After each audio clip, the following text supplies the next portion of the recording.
Hello,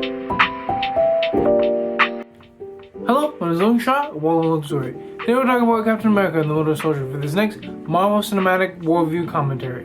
Thank you for coming, and let's get into it. Okay, so you found a friend, and this friend is beyond you in some cases. As sarcastic as he is, as funny as he is, and as loyal as he is. Didn't recompense the fact that he got mind controlled by, well, the Nazis, also known as Hydra. And because of that, there's a lot of things that happened between these two, and the adventures that happened between, well, some of the Avengers. Captain America and Black Widow, I mean. So what makes this so great and grand and also troublesome? Two super soldiers on the whim of itself. The winning battle between them to become friends again. And because of that, there's no other way to say it than this. What makes the friendship of these two so grand and so polarizing and so, well, in your face? These two friends, Bucky Barnes and Steve Rogers, are always with each other in the daily scheme.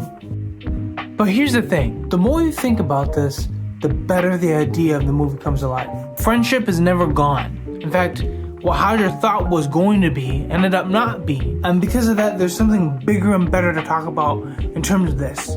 But here's the thing, what are the nooks and crannies of all this? How can we subject this down into one piece and make sure we get it from the source of being? Well, let's go into detail. So, you have a friend, distant friend, but he's still your best friend.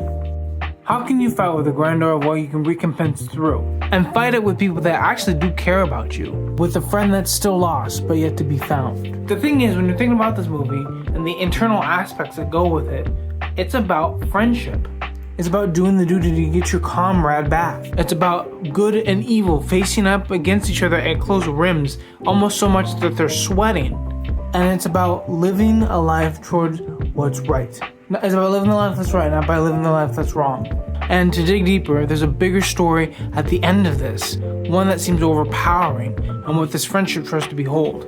See, Sam, Steve, and Natasha are three important factors of what makes the story so great. And it's a supplement to what mind-bending thing can do to Bucky Barnes. In total, it's kind of a big adventure, and troublesome too. But there's legions of chance. Legions of hope. Legions to a pathway towards worth taking. So, what does this have to do with you and I? What does this have to do with you and I?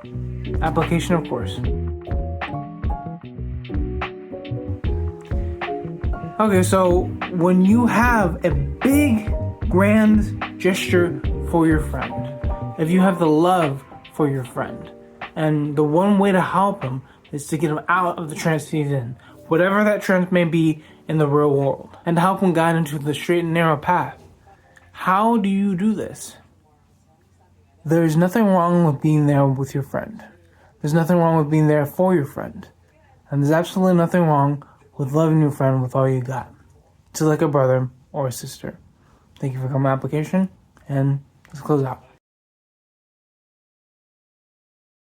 Thank you for coming along the story. Thank you for coming to this Marvel movie worldview commentary. There'll be more commentary in the future, so keep an eye out for that.